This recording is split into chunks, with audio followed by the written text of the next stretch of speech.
ഇന്ന് മാർച്ച് മാസം 1-ാം തീയതി ഞായറാഴ്ചയാണ്. ഈ മാസത്തിൻ്റെ ആരംഭത്തിൽ തന്നെ ഒരു വിശുദ്ധ ദിവസത്തിലേക്ക് പ്രവേശിക്കുവാൻ ദൈവം നമുക്ക് ഇടയാക്കിയ ഭാഗ്യത്തിനായിട്ട് സ്തോത്രം ചെയ്യാം. ഈ ദിവസം ദൈവത്തെ രുചിച്ചറിയുവാൻ, അവൻ നല്ലവനാണ്, സ്നേഹവാനാണ്, കരുണയും മനസ്സലിവുമുള്ളവനാണ് എന്ന് രുചിച്ചറിയുവാൻ ദൈവം നമുക്ക് ഇടയാക്കണമേ എന്ന് പ്രാർത്ഥിക്കാം. ഈ ഭൂമിയിലുള്ള ദുരന്തങ്ങളിലേക്ക് കണ്ണുകളെ പായിച്ച് അവയെക്കുറിച്ച് കരഞ്ഞ് നെടുവീർപ്പിട്ട് നമ്മുടെ ദിനങ്ങൾ ചെലവഴിക്കാതെ ദൈവമുഖത്തേക്ക് നോക്കി ഏതു ഭാവിയോടും ആത്മാർത്ഥമായി ക്ഷമിച്ച് അവനെ സ്വന്തം മകനാക്കി തീർക്കുന്ന ആ ദിവ്യ സ്നേഹത്തിന് മുൻപിൽ നമുക്ക് നമ്മെ തന്നെ സമർപ്പിക്കാം. ദൈവത്തിൻ്റെ കരുണയിലും സ്നേഹത്തിലും നമ്മുടെ ജീവിതം ദൈവം നയിക്കേണ്ടതിന് ദൈവത്തിൻ്റെ കരുണയ്ക്കായി നമുക്ക് അപേക്ഷിക്കുകയും ചെയ്യാം.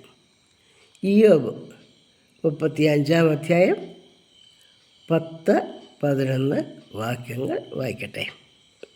എങ്കിലും രാത്രിയിൽ സ്തോത്രഗീതങ്ങളെ നൽകുന്നവനും ഭൂമിയിലെ മൃഗങ്ങളെക്കാൾ നമ്മെ പഠിപ്പിക്കുന്നവനും ആകാശത്തിലെ പക്ഷികളെക്കാൾ നമ്മെ ജ്ഞാനികളാക്കുന്നവനുമായി എൻ്റെ സൃഷ്ടാവായ ദൈവം എവിടെയെന്ന് ഒരുത്തനും ചോദിക്കുന്നില്ല.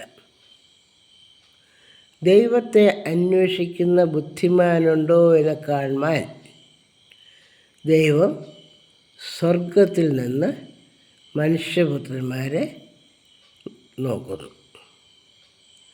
ദൈവത്തെ അന്വേഷിക്കുന്നവർ ബുദ്ധിമാന്മാരാണ് എന്ന് തിരുവചനം നമ്മളെ പഠിപ്പിക്കുന്നു. മാനുഷിക ബുദ്ധിയോ മാനുഷിക ബലമോ സ്വാധീനമോ അല്ല മനുഷ്യ ജീവിതത്തെ ധന്യമാക്കുന്നത്.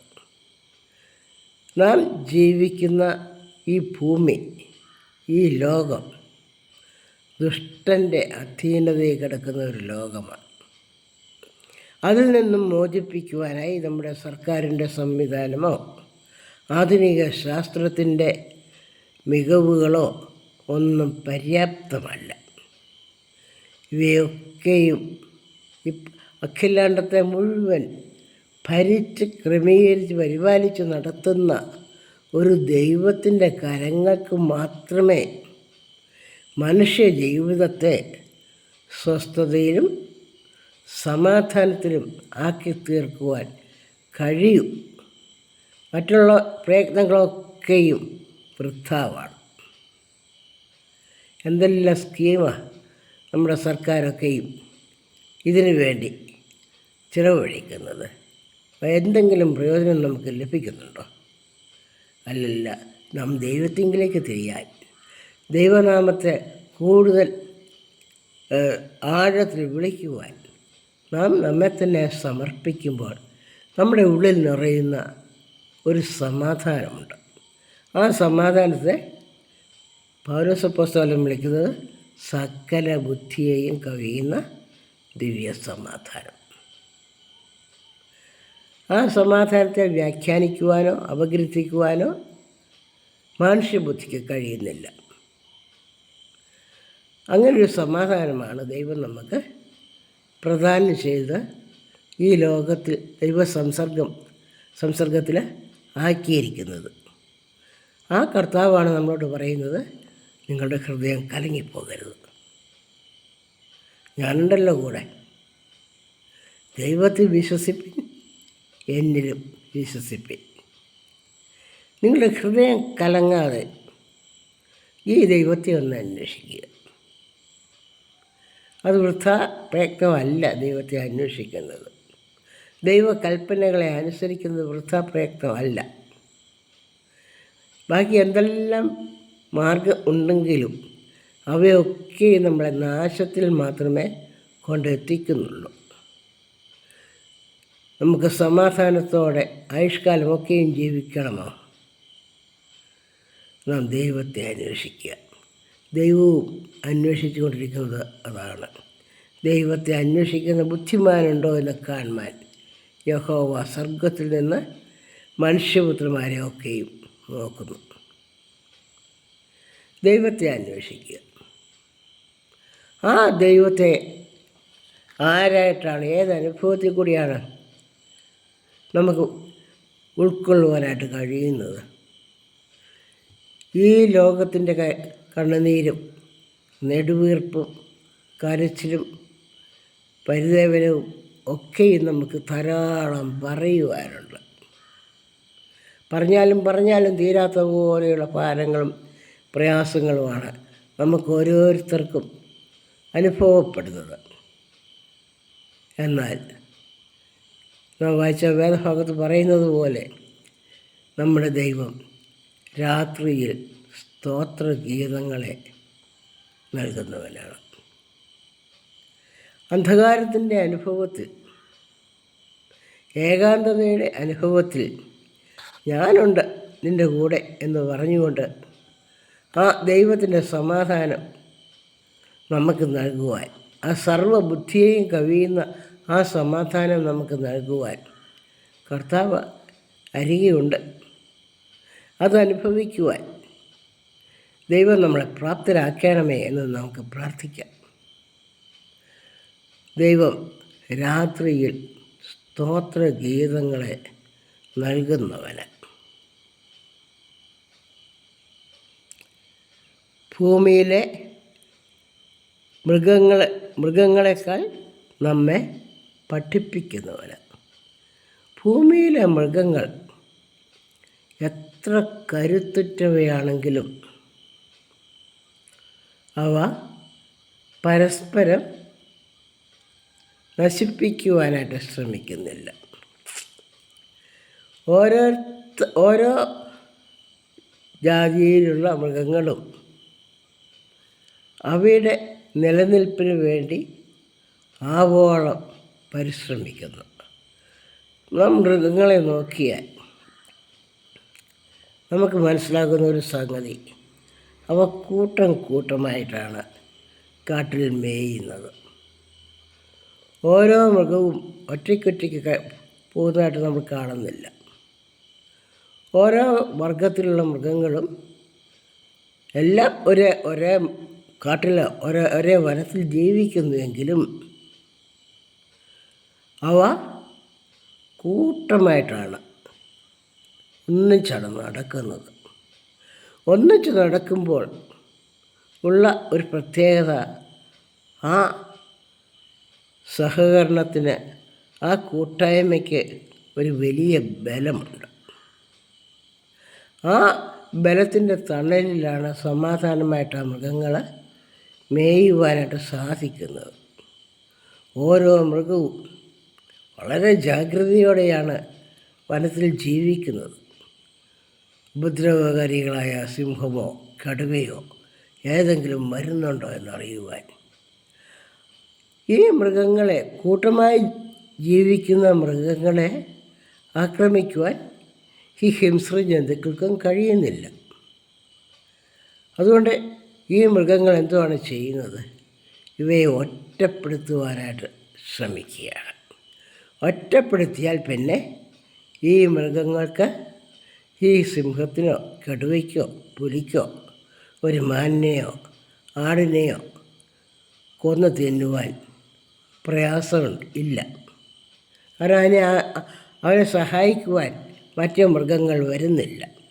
അതേസമയം കൂട്ടത്തിലുള്ള ഒരു മൃഗത്തെ ആക്രമിക്കുവാൻ ശ്രമിച്ചാൽ ആ കൂട്ടത്തിലുള്ള മറ്റ് മൃഗങ്ങൾ വന്ന് ഈ ഹിംസ്ര ജന്തുവിനെ ആക്രമിക്കുന്നതായിട്ട് നമ്മൾ ഈ ഡിസ്കവറി ചാനലിലൊക്കെ കാണുന്നുണ്ടല്ലോ.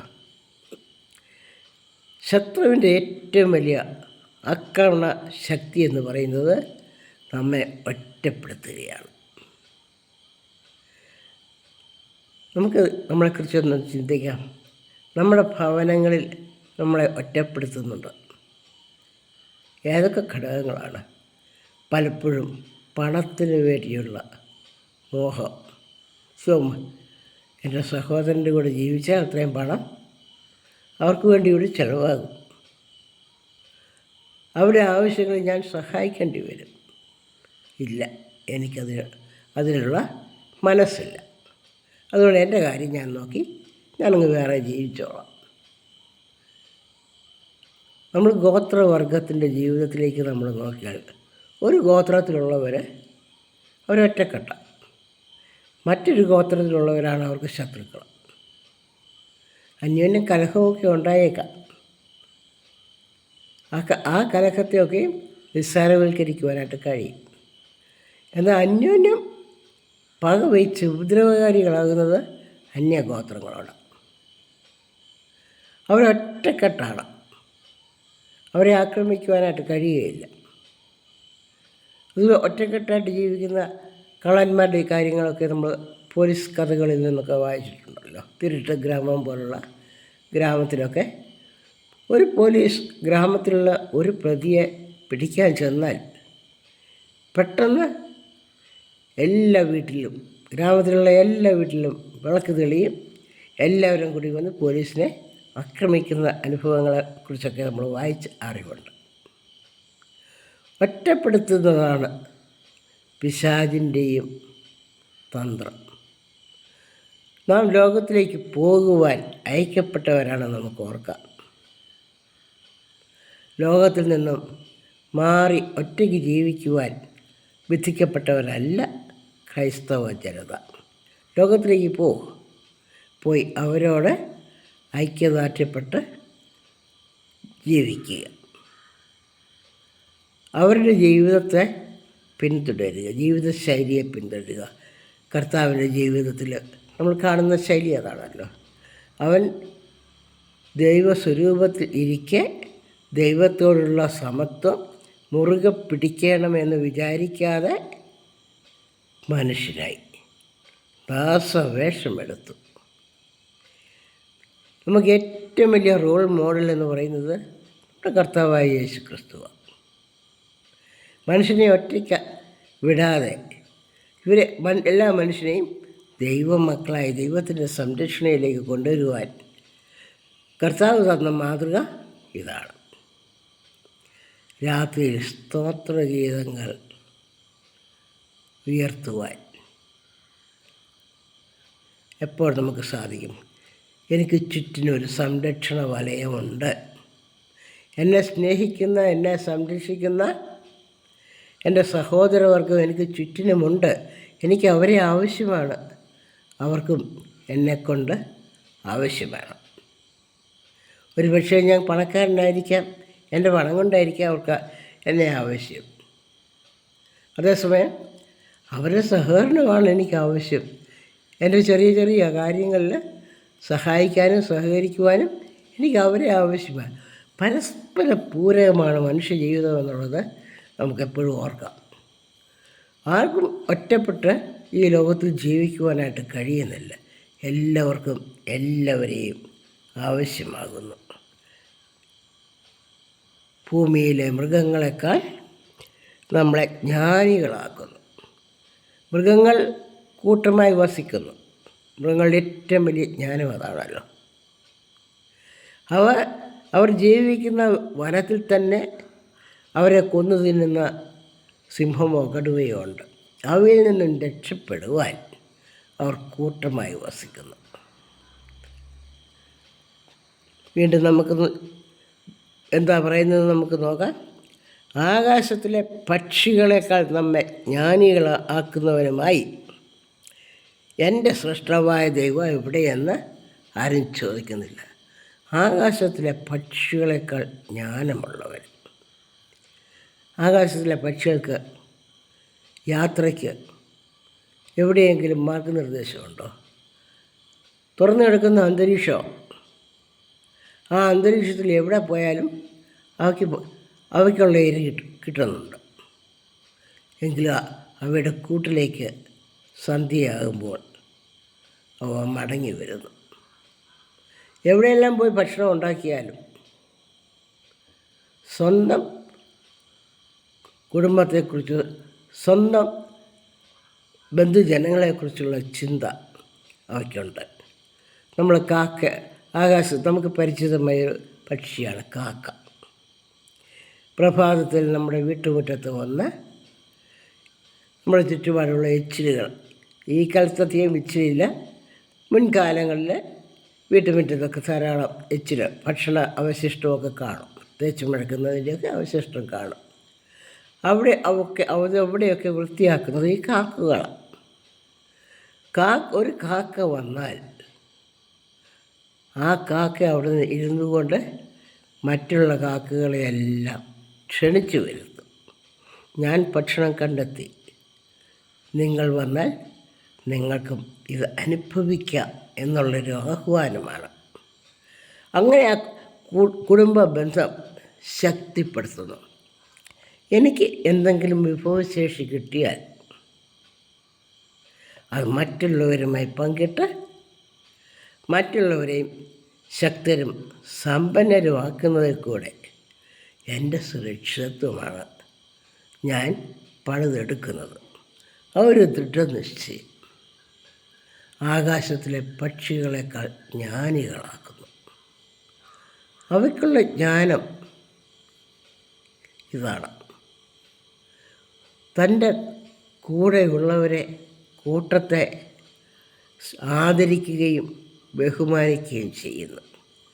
ദൈവം നമുക്ക് കൽപ്പനകൾ തന്നിട്ടുണ്ട്. നമ്മുടെ കുടുംബ ജീവിതം സുരക്ഷിതമാകുവാൻ, അനുഗ്രഹമാകുവാൻ 10 കൽപ്പനകളിൽ ദൈവം നമുക്ക് നൽകിയിരിക്കുന്ന കൽപ്പനകളെ നമുക്ക് ഒന്ന് ശ്രദ്ധിക്കാം.